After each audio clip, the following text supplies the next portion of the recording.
And every year that I've been there, I've actually been fortunate enough to pitch my own role. Every time I get bored or identify a new gap in the business, I try to leave. And they say, no, just do that here. That's a great idea. And so I have all of the fun and very little of the risk, which is fine for now. One day I'll probably break free. But I'm having a ton of fun right now. And I started by helping to build this space. So this is an image of the YouTube Space LA. Has anybody heard of YouTube Space?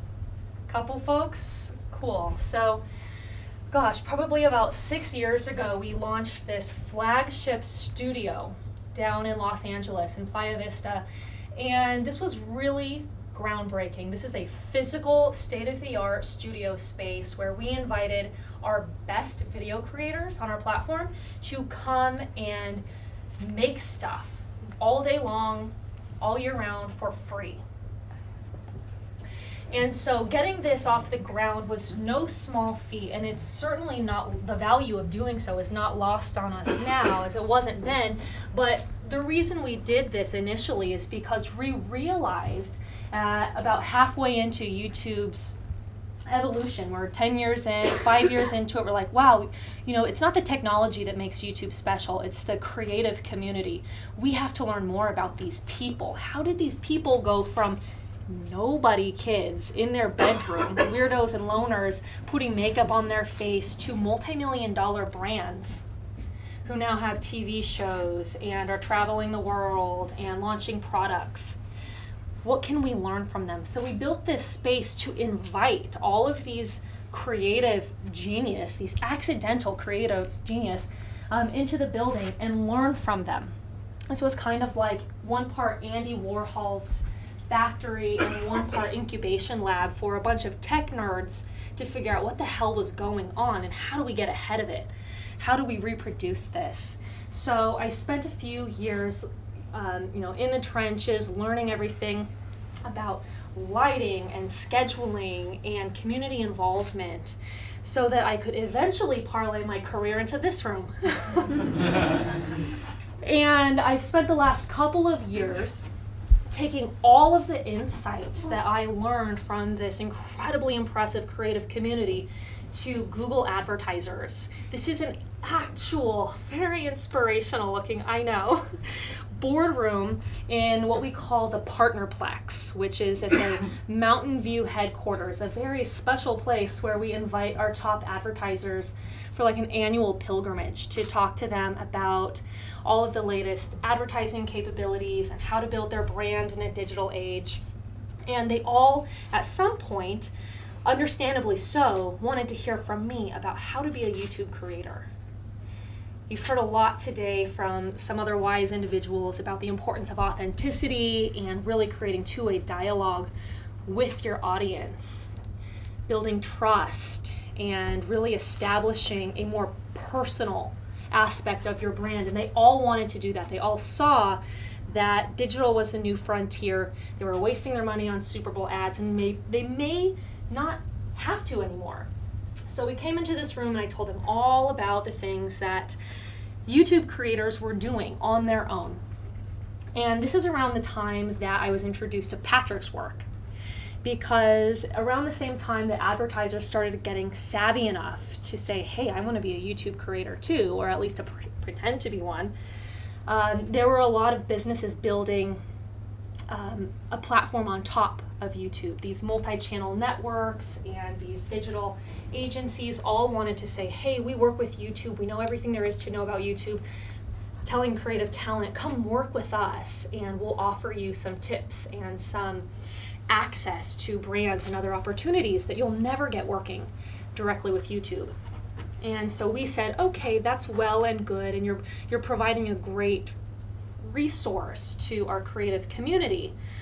But if you're going to say that you're a YouTube expert, we actually want you to be one. We want you to know all of the things that we've come to value in working with our creative community. So we were trying to create this framework around how to become successful on YouTube and what did all of these personalities that we've been working with over the years do time and time again. What were the consistent elements to their channel success. And as I was trying to put this together, I kept coming back to this book, Primal Branding.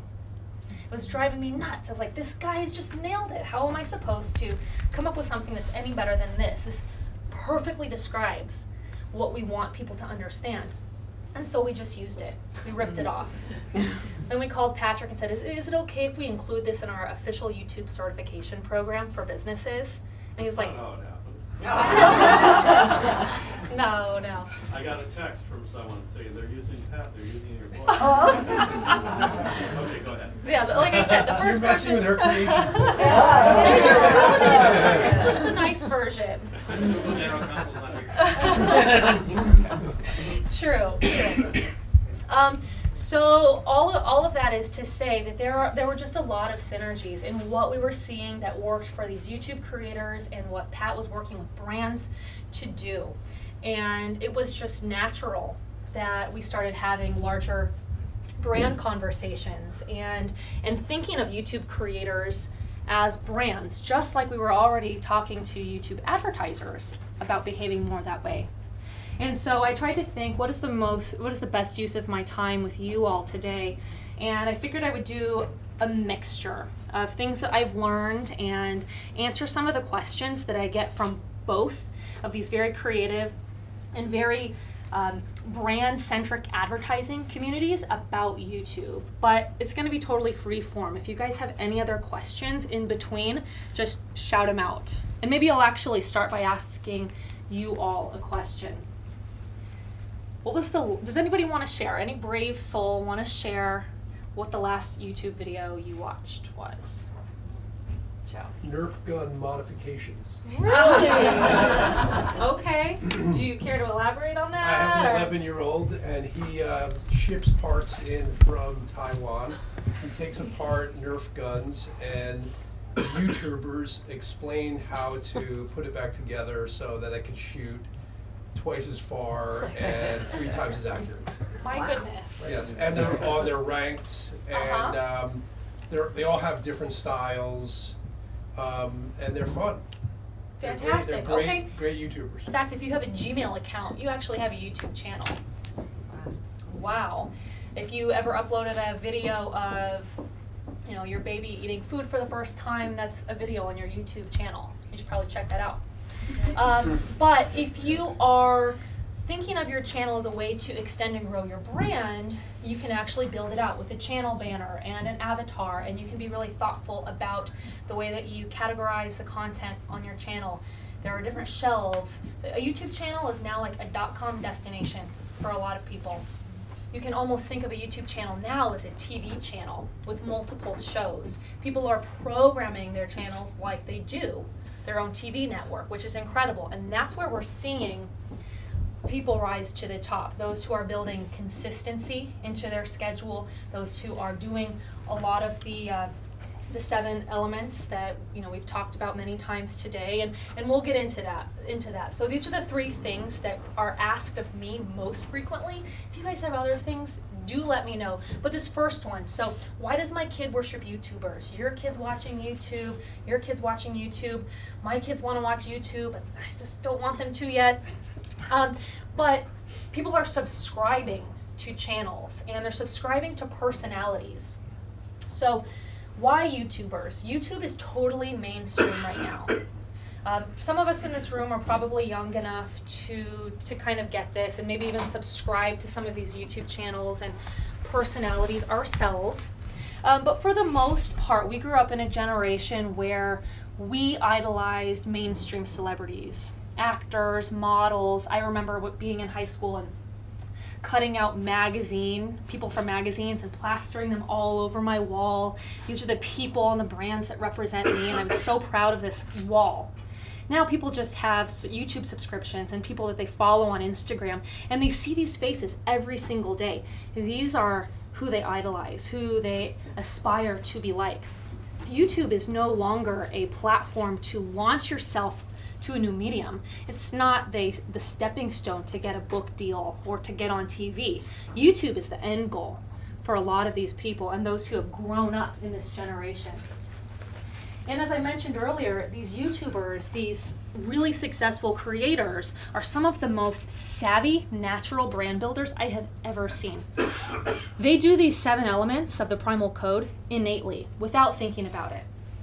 They're their own leader. They think about community first. They've established all of this weird jargon and lingo, these sacred words with their viewers. There's a channel called Vsauce. You're smiling. Do you know any of these channels that I'm talking about? Vsauce? You know Vsauce? You're 11-year-old. Okay, yeah, Vsauce. Little known fact, he actually was the first person that I hired at YouTube. He was at one point a Google employee. And then he got so famous on YouTube that he's like, I don't need this paycheck. But yeah, he called Vsauce, this guy Michael Stevens, he has a science and educational channel. It's wonderful. And he calls his audience the Vsauce Army. And every single video it's, hey Vsauce, Michael here. And when I went to VidCon last June, which is like this big video convention that kids fly in from around the world to see their favorite YouTube creators, every time somebody walked by that had a shirt that says Vsauce Army, I saw some other kid from across the room going, sup. Like, those are my people. If you don't know what Vsauce means, you're not cool, you're not part of my club, you're not a part of this group. But the fact that you can identify somebody just like another, Giants or New York Yankees fan based on their ball cap, they're doing this through language every day, every instance in their social media and on their YouTube channel. People always want to know which brands are doing YouTube right, and we can all think of incredible videos that go viral that are commercials, Super Bowl ads or whatnot. YouTube distribution is actually pretty fantastic now for the traditional Super Bowl TV spot. More people watch it on YouTube than on TV. But it's not enough just to tell that great story that gets shared around. The work that goes into fine-tuning that story and coming up with all of the details is where the magic really lies. And it's hard to find a strictly creative person or a strictly insights and data mining person who can wholly do this together. So we see a lot of big advertisers hiring agencies on both fronts, or who have a couple of people who have that experience on both sides of the table. So I have a library of favorite examples. Pepsi Cola might say, I'm interested in a YouTube channel like you because X, Y, and Z. We think you're funny, you have a really, a great audience that translates well to our product. Do you use our product? If so, we would love to pay you X amount of money for you to pitch us on something. They come up with the creative. And a lot of brands are scared out of their minds to give up this kind of creative control. But they have to for the exact reason that you mentioned earlier. That if the viewers feel like they're being advertised to or sold to from the person that they subscribed to, I made you famous and now you're selling out, it's over. And the creators are savvy enough to know that. The viewers have to feel like any sort of brand integration is valuable to them and a win for the personality, the creator that they're subscribed to. And if that's not apparent, if it looks like they were coerced in any way or that it's any different from their day-to-day content, it's just not going to work. And everybody understands that now. It's getting better and better every day. But yeah, we coach both creators and brands on making sure that the creative person is actually the one in the creative seat, that this is their body of work at stake. They're the one with the upper hand.